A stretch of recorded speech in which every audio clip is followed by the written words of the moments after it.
ബഹുമാനപ്പെട്ട സിസ്റ്റേഴ്സിനും സ്നേഹത്തിൻ്റെയും സന്തോഷയുടെയും ഭാഷ ഹൃദയത്തിൽ നിറച്ചുകൊണ്ട് ക്രിസ്മസിനെ വരവേൽക്കുവാനിരിക്കുന്ന മറ്റെല്ലാവർക്കും എൻ്റെ സ്നേഹമാണ്. അങ്ങനെ വീണ്ടും ഒരു ക്രിസ്മസ് നമ്മെ സമീപിക്കുകയാണ്. നമ്മെ മാത്രമല്ല, ലോകത്തിലുള്ള 5 വൻകരകളിലുള്ള ക്രിസ്ത്യാനികളെ മുഴുവനും.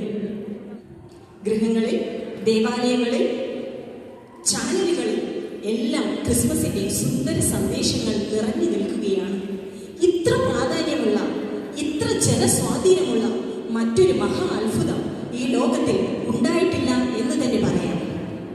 മരണത്തിന്റെയും ജീവന്റെയും മേൽ വിജയത്തിന്റെ കൊടി പാറിച്ച ക്രിസ്തുദേവന്റെ ജന്മദിനമാണിത്.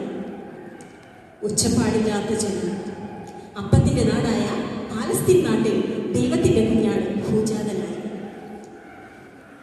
ആ രഹസ്യം ചരിത്രത്തിന്റെ താളുകളിൽ രേഖപ്പെടുത്തിയിരിക്കുന്നു. ക്രിസ്മസിനെ എതിരേൽക്കുവാനായിട്ടിരിക്കുന്ന നിങ്ങൾക്ക് എല്ലാവർക്കും ക്രിസ്മസിന്റെ സന്ദേശം എന്നോണം ഒരു ചെറിയ കഥ ഞാൻ പറഞ്ഞുകൊള്ളട്ടെ. ഒരിക്കൽ ഗുരുതരാവസ്ഥയിലുള്ള 2 പേർ ആശുപത്രിയുടെ ഒരേ മുറി പങ്കിട്ടിരുന്നു.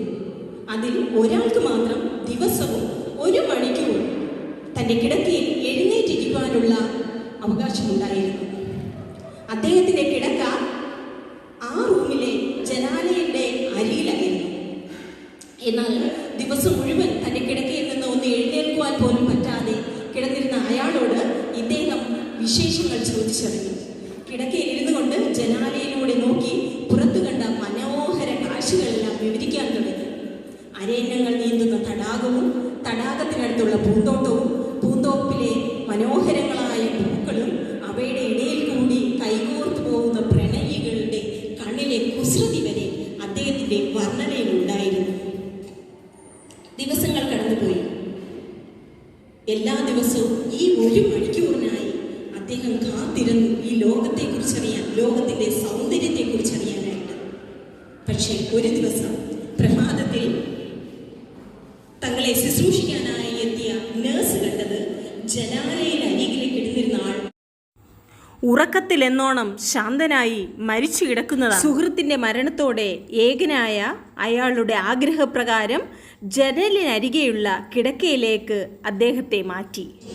അദ്ദേഹം അവിടെ കിടന്നുകൊണ്ട് വളരെ കഷ്ടപ്പെട്ടുകൊണ്ട്, വേദന സഹിച്ച് കടിച്ചമർത്തിക്കൊണ്ട് തൻ്റെ 2 കൈകളും കിടക്കയിലൂന്നി എണീറ്റിരുന്നു.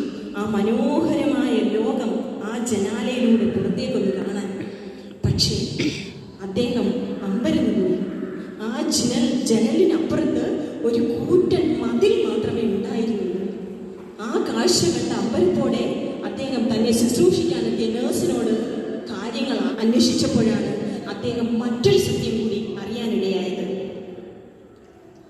തന്നോട് ഇത്രത്തോളം കഥകൾ വർണ്ണിച്ചിരുന്ന ആ സുഹൃത്തിന്റെ അസുഖം മൂലം അദ്ദേഹത്തിന്റെ കണ്ണിലെ കാഴ്ചകൾ പോലും ഇല്ലായിരുന്നു. അമ്പരപ്പോട് നിന്ന ആ മനുഷ്യനോട് നേഴ്സ് ഒരു ചെറു പുഞ്ചിരിയോട് പറഞ്ഞു, നിങ്ങളെ സന്തോഷിപ്പിക്കാനായിരിക്കണം അദ്ദേഹം ഇങ്ങനെ ചെയ്തത്. പ്രിയമുള്ളവരെ, നമ്മുടെ ദുഃഖത്തിൽ മറ്റൊരാളെ സന്തോഷിപ്പിക്കാൻ കഴിഞ്ഞാൽ അതിലും വലിയ സന്തോഷം എന്താണുള്ളത്? നമ്മുടെ ജീവിതത്തിൽ ദുഃഖങ്ങൾ നമ്മൾ പങ്കുവയ്ക്കുമ്പോൾ അത് പകുതിയാകുന്നു, എന്നാൽ സന്തോഷമാകട്ടെ അത് ഇരട്ടിയാകുന്നു. പ്രിയമുള്ളവരെ, നമ്മൾ പല ക്രിസ്മസുകളും ഇതുപോലെ ആഘോഷിച്ചിട്ടുണ്ട്. ഒന്ന് ചിന്തിച്ചു നോക്കൂ, നമ്മൾ എങ്ങനെയാണ് ക്രിസ്മസ് ആഘോഷിച്ചത്? വളരെ മനോഹരമായ വിലപിടിപ്പുള്ള വസ്ത്രങ്ങൾ ധരിച്ചു, വീടുകൾ മനോഹരമായി അലങ്കരിച്ചു, വിഭവസമൃദ്ധമായ ഭക്ഷണം കഴിച്ചുമൊക്കെ നമ്മൾ ആഘോഷിച്ചിട്ടുണ്ട്. ശരിക്കും ഈശോ ഇതാണോ നമ്മളിൽ നിന്ന് ആഗ്രഹിക്കുന്നത്? നമ്മുടെ സന്തോഷത്തിന് വേണ്ടി മാത്രം നമ്മൾ ഓരോന്ന് ചെയ്യുമ്പോഴല്ല, മറിച്ച് മറ്റുള്ളവരുടെ സന്തോഷത്തിന് വേണ്ടി എന്തെങ്കിലുമൊക്കെ ഒന്ന് ചെയ്യുമ്പോഴാണ് യഥാർത്ഥത്തിൽ ഈശോ സന്തോഷിക്കുന്നത്. അപ്പോൾ ഈ ക്രിസ്മസിൽ എന്തെങ്കിലും ഒരു ചെറിയ സന്തോഷമെങ്കിലും മറ്റുള്ളവർക്ക് കൊടുക്കും എന്ന ഒരു തീരുമാനം നമുക്കെടുക്കാം. എല്ലാവർക്കും എൻ്റെ ക്രിസ്മസ് മറ്റും പുതുവത്സര ആശംസകൾ നേർന്നുകൊണ്ട് നന്ദി, നമസ്കാരം.